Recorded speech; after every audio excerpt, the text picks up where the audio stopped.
I wanted share you, now that I've been back in the writing pool, I don't know, again, I have, so I use tools, Pro Writer's Aid and Master Writer.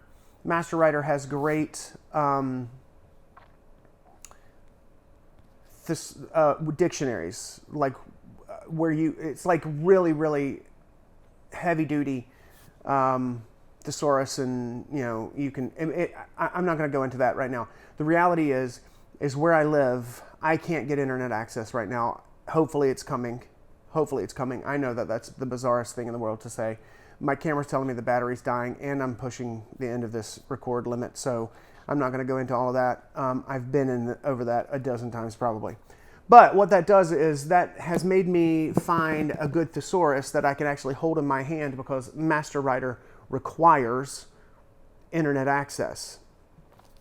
And so I found the Oxford American Writers Thesaurus, and I love this. This thesaurus is fantastic. It is a thesaurus. It's got several tools in it that I really honestly don't find that useful. But occasionally it is. But this is a great thesaurus. I can't even explain why I love it so much.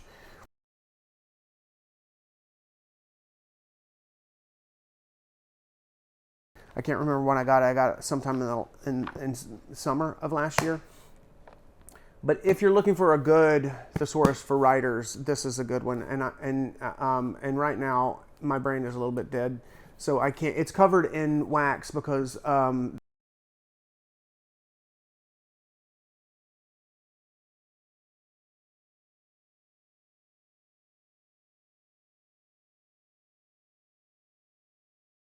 he pushed my folder of illustrations over, and the corner of the folder caught on fire, and I panicked and knocked the candle over. None of the illustrations were damaged, but some of them were singed. Anyway, this is good. Also, this is the Emotion Thesaurus, a writer's guide to character expression. I find that this is a really great thesaurus as well. So it's not an exhaustive thesaurus, but so like, let's look up a word, obsessed. It gives you the definition, their notes, blah, blah, blah, blah, blah. But then it has physical signals and behaviors. And I'm not one to look for a tool like this to tell me what to say. A good thesaurus is like a muse. That's how I see it. It's inspiration. Bella, outside. Bella. Oh my God, they're here. Oh my, I will kill you. Get out.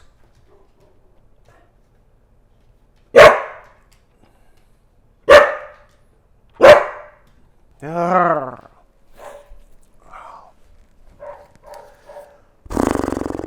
By they, I meant my neighbor was walking for exercise. But my dogs are a great judge of character, so she is the devil, apparently. Idiots. I'm talking about my dogs, not my neighbors. Anyway, so like you look up a word, obsessed, and it gives you physical signals and behaviors. And so the pitch of one's voice rising is a physical signal of obsession. An overbright, fanatic shine in the eyes, a laser-focused gaze, an unkempt appearance, quickening breaths, moving closer, rising up on one's toes to see the person through a crowd. It has, internal sensations, mental responses, acute or long-term responses for the emotion. Signs that the emotion is being suppressed, may escalate to being betrayed or feeling despair, may de-escalate to indifference, adoration, awe, desire. Associated power verbs: consume, engross, enthrall, fixate, focus, grip, haunt, blobbity blobbity. Shout out to Drew Reed for that blobbity blobbity. something I never understood, and I can't believe that I just said it. And Jesse Wells, his go-to for yada yada yada or blah blah blah was blase blase blah. Weird. Blobbity blobbity, blase blase blah, yada yada yada, blah blah blah. Whatever. Anyway, the point is sometimes I use this to track how I am showing my character's emotions, and not necessarily looking for, although sometimes I will read this again to inspire something, a phrase. But more than that, I use it to see, all right, so I am describing the person, how he's feeling, or she, or how they're looking, how they're responding to a situation. This is just an excellent little tool for me to see if the body language of my characters, for example, matches what they're feeling, or if they're, anyway, it's just an excellent, and I do not suggest using a thesaurus to tell you what to write. But use it as inspiration. And I love to find these like caveat words that are associated with the word I'm trying to, or the emotion I'm trying to express, or the meaning I'm trying to express, but they're just a little bit slight, and often they bring in a darker tone, which works for dark fantasy. I don't know if that makes sense, but anyway, I've gone well over my time frame here, and I have editing to do, so I'm going to get back to it. I wish you all a happy January. It's almost February. My parting thought is this. One of the decisions that I made last year is to not let the publishing aspect of writing take away the joy of writing. And I think that this is a very important thing I would like to encourage you to consider doing yourself, whatever your passion is, whatever it is that you're doing. And if you're like me and you're investing the time and money and energy into trying to do it correctly, and even to earn an income and ultimately a living doing this thing, remember that if at any point the effort to earn money, capitalizing on your passion, begins to erode the joy your passion brings you, then you need to recalibrate. You need to come back to center. You need to find some way of balancing out those things. Yes, I want my books to make money. Yes, I am going to do my very best to set them up to be as successful as they can possibly be. But at any moment, if the process of marketing the books or trying to get the books reviewed on Amazon or Goodreads or wherever, or finding the money to pay for editing and those kinds of things, if at any point that begins to create a sustained erosion of my joy as a writer, then I'm going to have to say no to those things, at least long enough to refresh and rebuild that joy. Does that make sense? Like, yes, I want them to make money, but I am balancing writing with a full career, a full job, full-time job, multiple jobs if you think about it. So writing, number one, is for me. Not for money, but for what it does for me.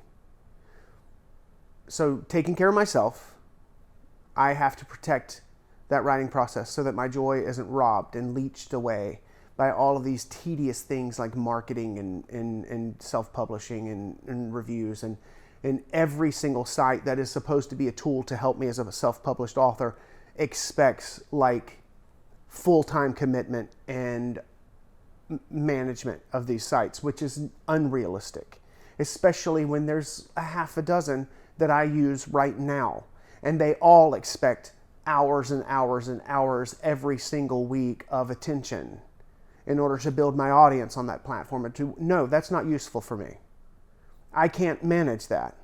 I have to focus on one or two of these outlets and focus on the audience there. And the rest, sorry about your luck. I don't need you. You're not helping me. And I've been, my subscriptions to a lot of these sites are renewing now. and I'm letting a lot of them lapse because I haven't had the time to invest in them, or I haven't seen a return on them.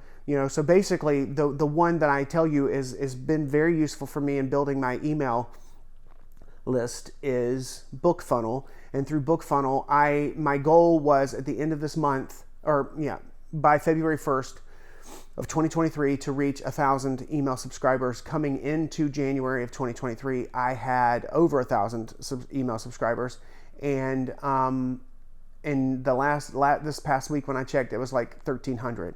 So that's great. I actually met and exceeded my goal, my original goal that Mike gave me of building up my email address list, and BookFunnel was the primary way that I did that. Very, very grateful for that. But a lot of the other sites that are supposed to help me, I don't have the time to invest in learning how to use their tools, because that is a full-time job, and every single site has its own set of rules, its own set of requirements, its own kind of ways of working and not working. That's not helpful for me. That's one of the reasons why I'm doing these videos, is because holy cow, you can't I would have to have no job. I would have to have no life. I would have to have nothing but an infinite amount of time to focus on all of these marketing tools and sites to help authors like me if I was going to actually get them to work. And spoiler alert, I don't have that. I don't have that time. I don't have that energy. I don't like being online that much. I hate living in the digital age. I would rather have to write notes and put a stamp and put it in a mailbox. I am thankful for email and text and those kinds of things, but I'm grateful for the fact that I can self-publish as easily as I can. Did you know that Mark Twain had to self-publish? Not Mark Twain. Did you know that Charles Dickens had to self-publish A Christmas Carol because all of his former books had been so poorly received, no one would publish that book for him? It's a classic to us today, but he self-published that book in the 1800s, I'm guessing. I don't know. I can't remember the date. Fascinating. It's much easier to self-publish today, right? I'm thankful for that. But there are so many downsides to living in the digital age that I am not going to go into it right now. I'm not cut out for it. I am an old soul. I am an old man. Yes, I've aged well. I won't lie. Look. Silver Fox. Silver Fox is on. I don't know about this. I'm going to shut up. Don't let the technical stuff rob you of your joy from your passion, okay?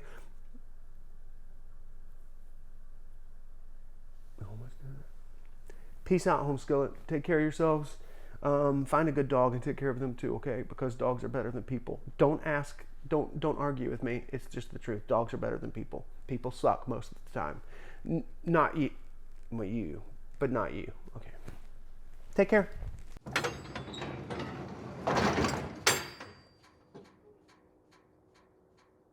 It's not an exhaustive